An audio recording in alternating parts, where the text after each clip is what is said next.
Well, we'll see how this goes. Things aren't looking promising. My old friend Leroy Anderson, I looked right through him. Looked right through you. He even said your name. And I said, what about him? My head was someplace else. And I thought, boy, that was a dumb thing to do. How could you do that? How could you just stand there with a guy that you've known that long and look right through him and not recognize him? You know what I did 30 seconds later, Leroy? Did the same thing to Cliff at the back of the building. Well, actually, I ignored Cliff on purpose. Where are you, Cliff? I want to see if you're smiling. There you are. I ignored you a third time, didn't I?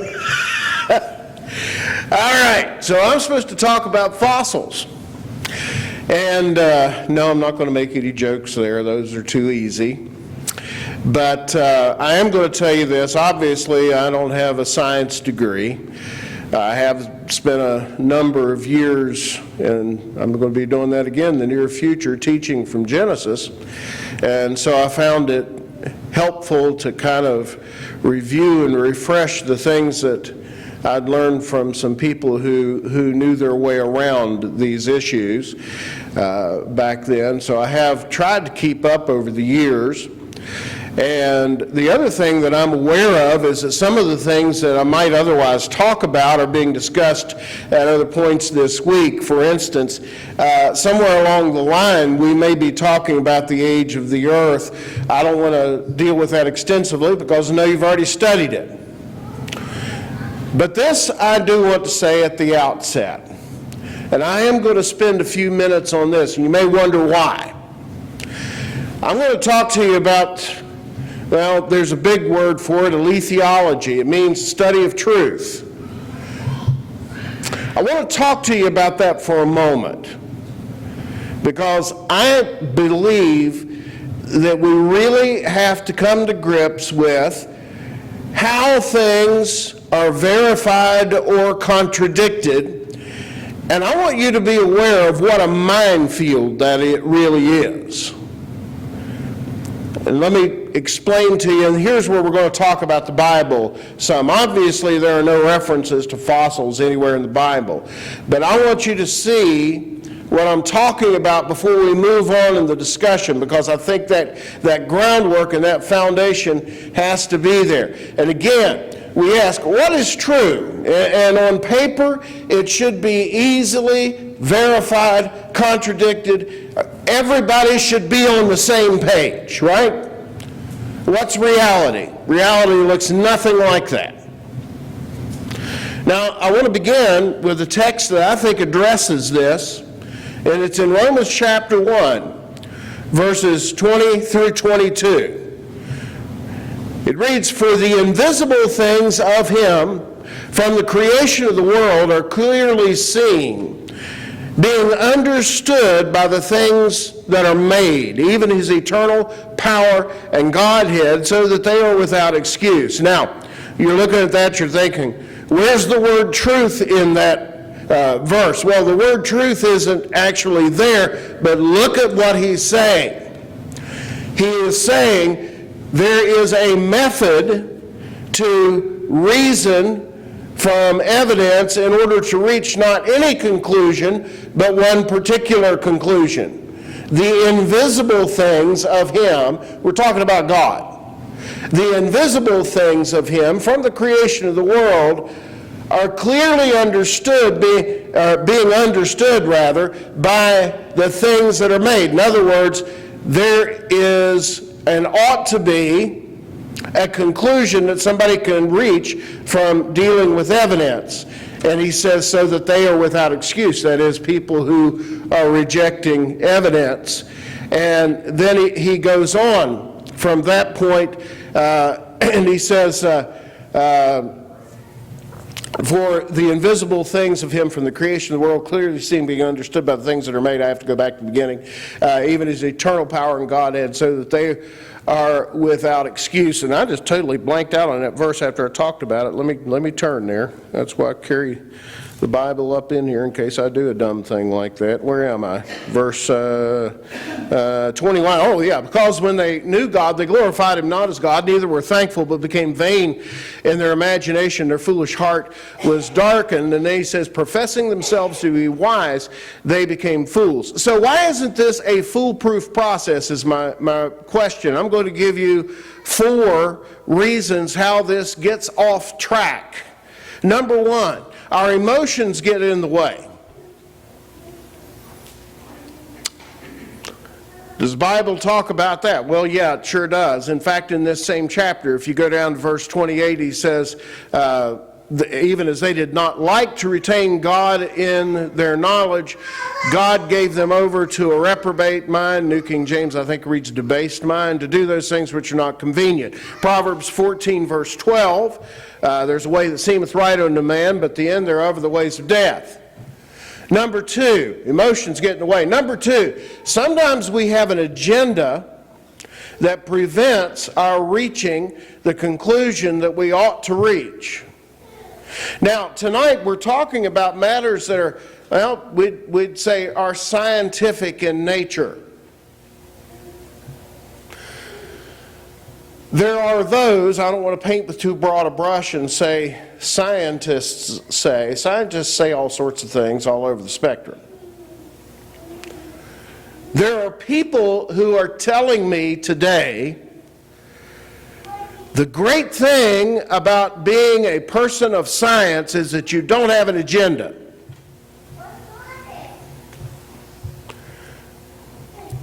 Everybody's got an agenda. You're kidding yourself if you think otherwise. Now, in a perfect world, yes, that would be true. I have seen someone hold up a fossil and say, this proves evolution,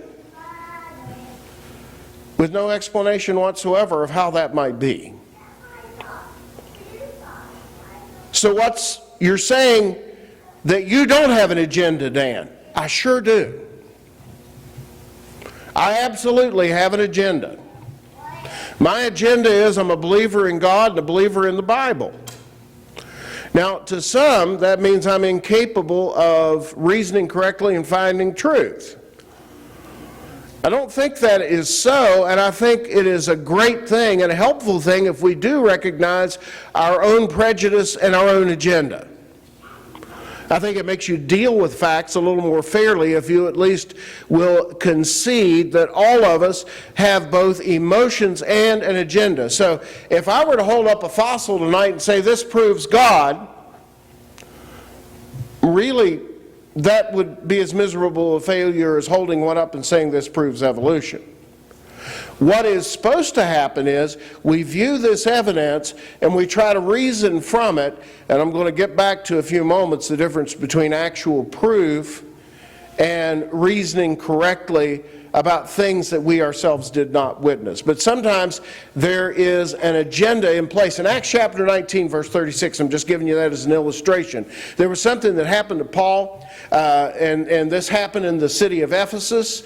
And I don't want to take a lot of time on this. I just want to talk about the one statement that the town clerk made after a near riot. And he said, talking about the deity of this goddess Diana, who turned out to be a rock, a meteorite that fell from heaven. And so pretty much everything that was said that day was nonsense. But he said, no one can speak against this. First off, that wasn't really true. Of course you could speak against it. It was just a meteorite. But the second thing is this. Notice his agenda.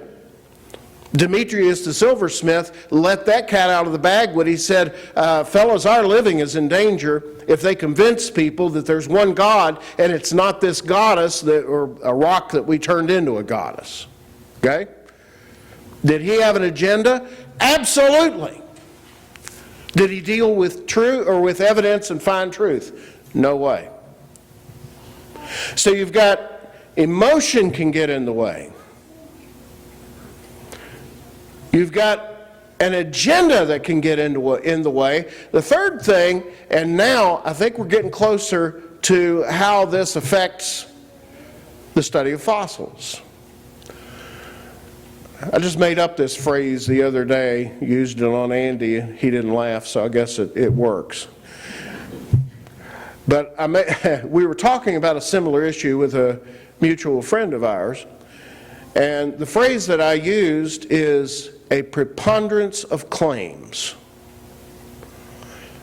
Today, as much as at any time in our history, I think that we're trying to find truth through a preponderance of claims. What do you mean, a preponderance of claims? What you do is you just create an avalanche of people saying, everybody knows X. You know what 9 out of 10 people are going to do? They're going to go along with that. Doesn't matter how little evidence is involved. Doesn't matter how crazy the conclusion is. If everywhere you look and every place you're listening to says exactly the same thing, few people are going to stop and say, what is the evidence of this? You want some examples? A few years ago, it was all in the news. There is a gay gene. I hope nobody here's the name Gene. I'm not talking about you. I'm talking about genetics. There's a gay gene. You remember that? Now that we know there's a gay gene, we can prove that it is something you're born with, that you're born that way. Well, after a while, after technology increased to the point where you could actually, there isn't any such thing. Too late. I didn't see anywhere in the paper where they said, oops, we told you a giant lie 5 years ago. They didn't need to. Why? Because they got done what they needed to get done through a preponderance of claims. Now, you might argue with me about this. This isn't Bible, this isn't moral, but I think that's how we've got climate change. Why? Preponderance of claims. Combined with the next one, pressure. Number 4 is to exert pressure. So, in the scientific community, while some are saying we are completely objective, but if somebody reaches a different conclusion than the desired one, you're going to be denied tenure. You're not going to be published. You're not going to receive funding. That's pressure. And it happens all the time. It happened in the Bible. In John chapter 9, it's really interesting to make this comparison, or at least it is to me, if we're asking about truth. In John chapter 9, we have the record of when Jesus restored the sight to a blind man.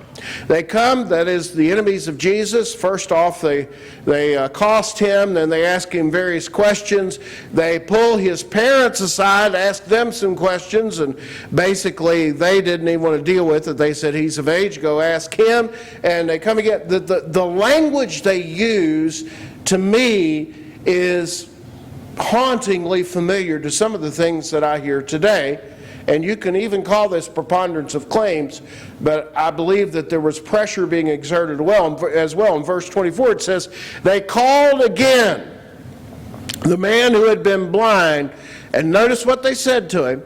They say, give God the praise. We know that this man is a sinner. Did you catch that? Now, knowing what else we know about what was going on at the time, and listening to what his parents said, and going over to John chapter 12 and verse 48, and there I read that among the chief rulers, many of them also believed in him, but because of the Pharisees, they would not confess him lest they be put out of the synagogue. There was an implied threat in this. You get a whole group of people, give God the praise. We know that this man is a sinner. Are you actually looking for information when you make a statement like that? No, you're not.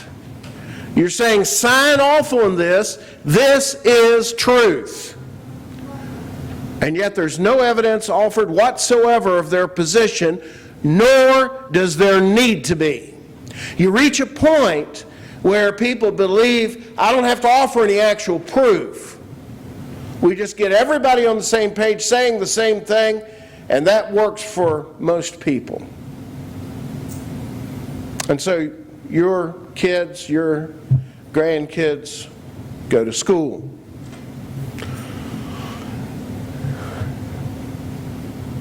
And learn about a world that's vastly different than the one that we inhabit today. And along the line, they learned that there are some pieces of physical evidence of that world. And there are. And then what we do is we skip the part where it's conjecture and we present it as proven fact.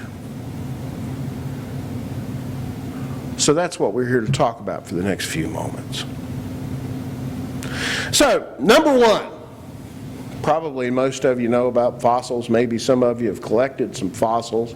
I meant to bring some from Mary Amy's collection, and I just forgot it. She's got a few nice fossils I could have brought to use as a visual thing, but I didn't do it. I've collected a number of them in my life. I was telling somebody a few minutes ago, when I was about 8.5 years old, they were building a highway right in front of the house that we lived in Harold, Kentucky, and I don't know how many buckets of fossils that I had collected. I wish I still had them. Somebody actually stole those from our farm a few years later. I don't think they were worth much, but they were pretty interesting. But anyway, you can find fossils in various places. Some of those places you can predict where you're going to find them, and other times it's like we were. We didn't expect that when they were doing all that blasting they would unearth all those fossils. Most of the ones I had were of ferns. But so question number one, how are fossils formed? Well, I'm going to categorize them in three different categories. Number one is when you actually preserve a living thing. And how's that done? Well, sometimes amber insects will fall into tree rosin. It hardens. They're perfectly preserved, and of course up in Arctic areas they will find fully frozen, complete mammoths, things like that. That's a fossil. The second kind of fossil is when it leaves an imprint, and technically I suppose those fern fossils were those, because it was a flat piece of rock and it was almost like if you were to pour plaster into that, you would pull out what looked like a fern. So it was kind of a negative image of the thing that it was a fossil of. What most of us think of as fossils are actually a petrification process. And that is, a living thing dies, and over time, gradually sediment replaces the flesh that is being destroyed little by little. And so when we find a dinosaur fossil, for instance, basically it is a rock that perfectly has replaced the organic matter. So that's how it happens. But number two, and I think this is critical if we're going to learn anything from fossils, the conditions have to be just right. Now, if, let's use a deer for example. When a deer gets hit by a car on the road, a few years later it turns into a fossil, right? What do you think? No. Somebody, thank you. Somebody said no. I was waiting for somebody to argue with me. You're right. If it's, you know, the worst place for a deer to get hit, I've always said, is right on the city boundary. Because then the city guys think the county guys ought to get it, and the county guys think that the city guys ought to get it, and there it lays. And a month later, it looks like one of those balloons in the Macy's Day or Thanksgiving Day parade. So anyway, if it just lays there, what happens to it? Well, 6 months from now, what do you have? You got maybe some skin and a skeleton, right? What happened to the rest of the organic material? Well, The possums happened to it, and the vultures happened to it, not to mention the bacteria was working on it. So suppose we come back a year later, what would we have? Most likely now we're just dealing with a skeleton only, right? Now, if we come back 5 years from now, do we have a fossil? No, because the bacteria continued to work on those living things and broke it down, and there's nothing left, at least nothing that we can identify. The beetles, everything has worked on it, and it's gone. So where did all these fossils come from? Fossils, there have to be certain particular conditions in order to make a fossil. One really good way is to bury it under a number of layers, in fact quite a bit of sediment, thus isolating it from the normal things that would break it down. Now, at this point, we have to ask, what might have caused such conditions? And we're going to get back to that in a moment. I'm going to tell you right now, I believe that most of the fossils were formed because of the flood that we read about in Genesis beginning in chapter 6. Well, why would you think it? Because the circumstances were exactly right for just such a thing to happen. Now, that leads us to the next question or section that I want to deal with, and I'm very careful with the phrasing that I'm using.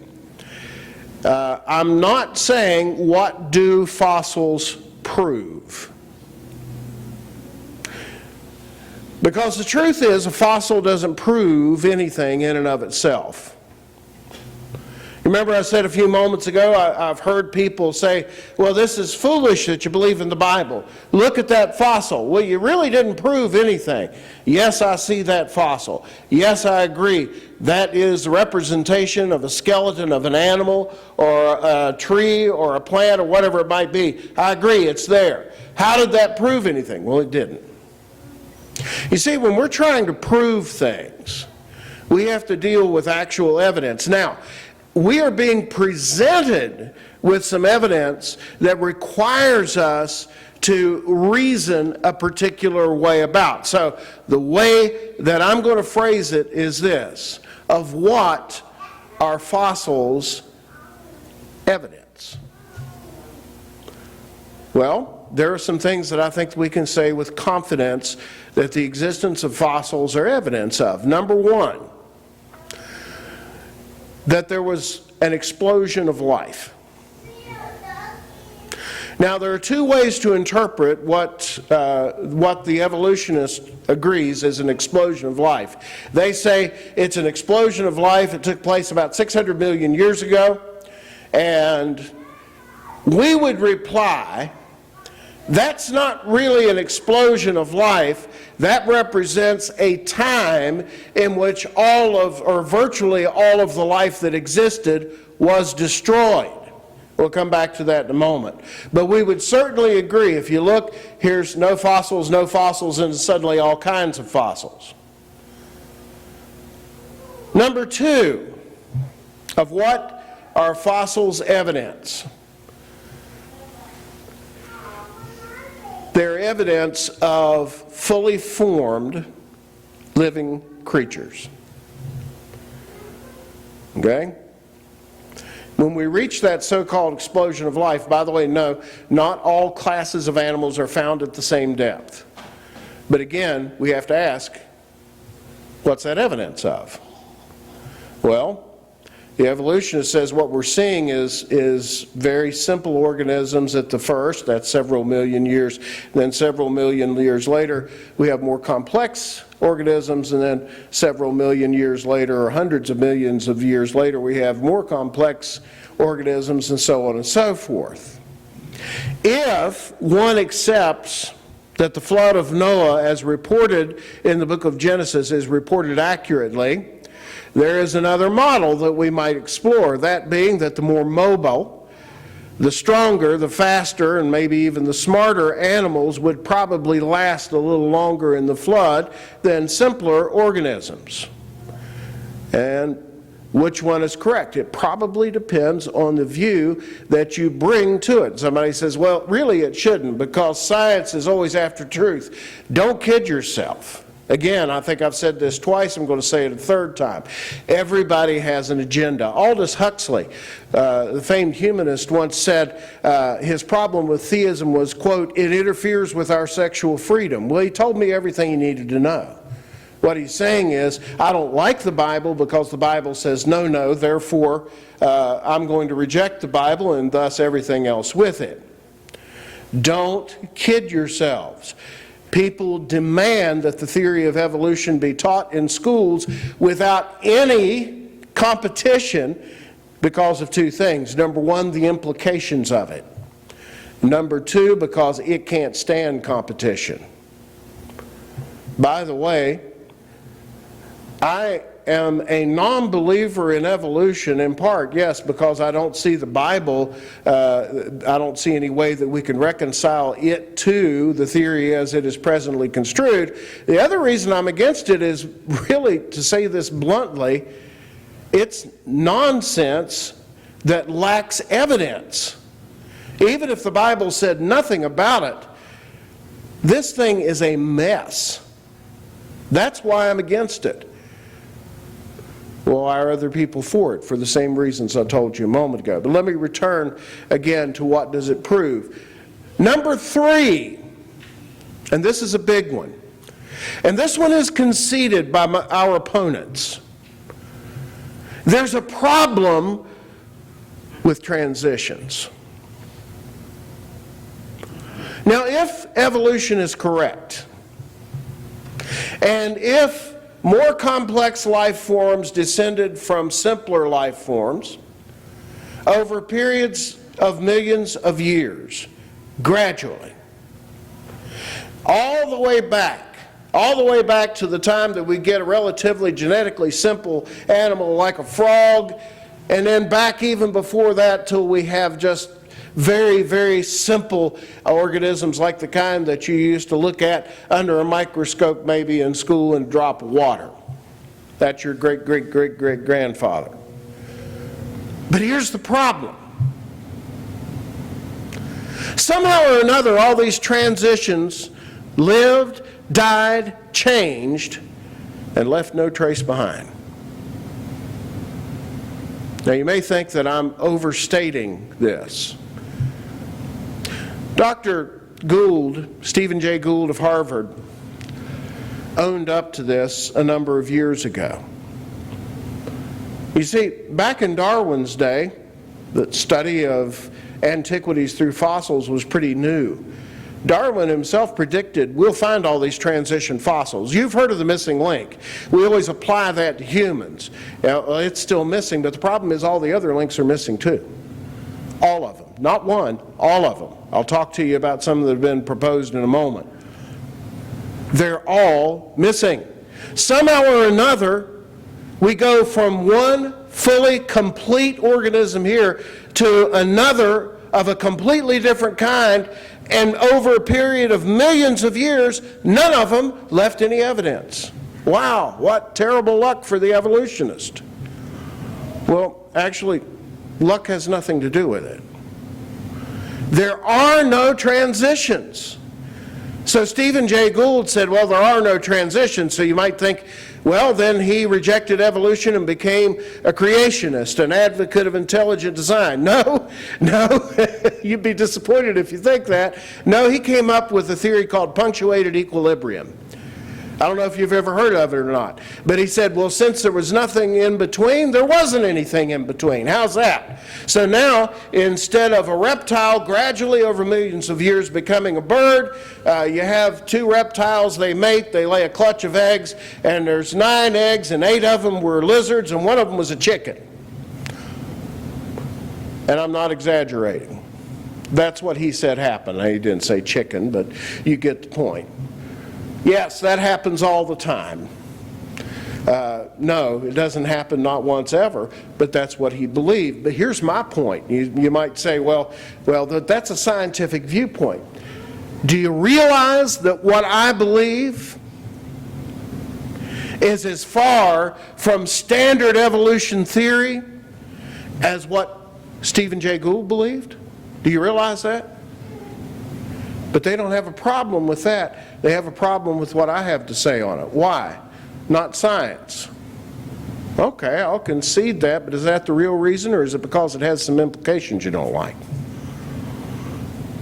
So these transition fossils are just, there are desperate attempts to find them. When I was in school, I remember we had this chart.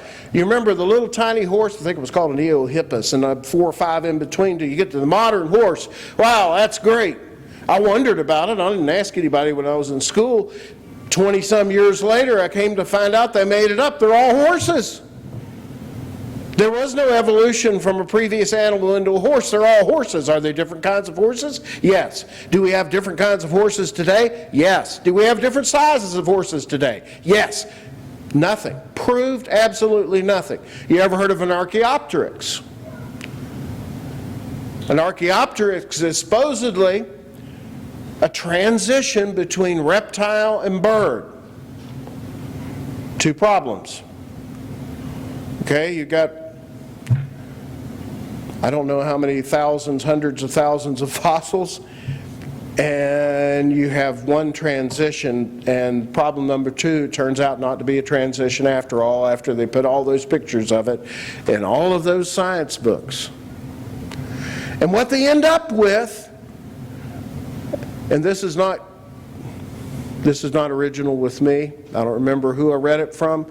I wish it had been. I wish I were that clever. But someone called the explanation of evolution just so stories. When I was a kid, I read Rudyard Kipling. He was the author of the Just So stories. And they're very cute. They're intended for young people, I think, but they were how this animal got this, how this animal got that. I remember the first one I read was how the elephant got his long trunk, and it turned out he got too close to the crocodile and he grabbed the end of it and he wouldn't let go and stretched it. And so whoever it was said this, said their explanations are about as foolish as that for animals that we see today. You know, for instance, a giraffe. How did a giraffe get a long neck? Well, he had to stretch up, and so the ones with longer necks survived. Okay, that's great. Well, how come deer don't have long necks like that? Would be my next question. They like to eat things off trees too. And the other problem, and this one is really key, you can change some things physiologically on an animal or a human by selective breeding. There's no doubt about that. That's not what we're talking about. We're talking about going from one species to another. We're talking about an animal that does not have a spine somehow developing a spine. That is crazy on the face of it. You're talking about, on a genetic level, adding or subtracting chromosomes. That's a huge deal. And the huge question that nobody wants to answer is this: how come none of those transitional life forms left any evidence that they ever existed if the fossil record proves evolution?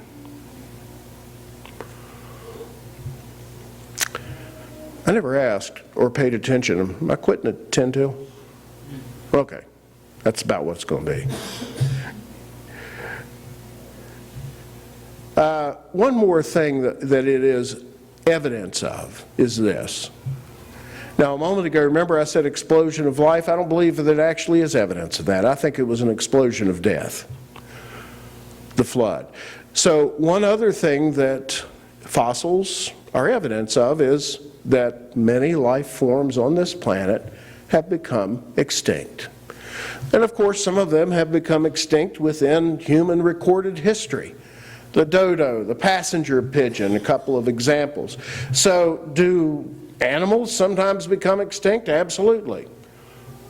And the fossils would seem to indicate that there are many animals and plants that have become extinct in the history of this earth.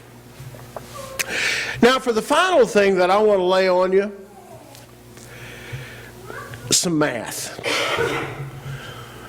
I know, you thought there wasn't going to be any math. I hope my calculations are correct. We're going to talk about the odds of certain things happening. Now, if you are a person tonight who plays the lottery, you're not going to understand any of this because you don't understand math, among other things. So, what are the odds against having the kind of change or mutation that we're talking about? I'm going to give it 1,000,000 to 1, and I think I'm being very generous. You say, well, that seems rather steep. Mutations take place. We're talking about something that you and I, or anybody else alive on earth has ever seen, okay? We're not just talking about within that species something changed. You know, a great example of a mutation is polled cattle, cattle without horns. But when you're done, do you still have a cow? Yeah. Can it still reproduce with a cow with horns? Yep, sure can. Or with a bull. You need to have a cow and a bull. But anyway, they can reproduce. It's not that kind of mutation. We're talking about the kind of mutation that it would take to take something without a spine and get it started along the path to getting a spine with a different number of chromosomes, with a whole host of other issues. I think I'm being really generous when I say we'll give that 1,000,000 to 1. What are the chances that such a mutation allows it to survive? See, because anything we know about genetic changes, the more dramatic they are, the more severe consequences for the organism. I'm going to give that another 1,000,000 to 1. Now, here's the way odds work. You don't add 1,000,000 to 1 to 1,000,000 to 1. You have to multiply those. So we're at 1,000,000 to 1 times 1,000,000 to 1. Now we're at 1,000,000,000,000 to 1. For it to both happen and to survive, now here's the next one. And I know on this one 1,000,000 to 1's way low, but I'm just going to be generous and say we've got another 1,000,000 to 1 shot, because this is the part they always gloss over.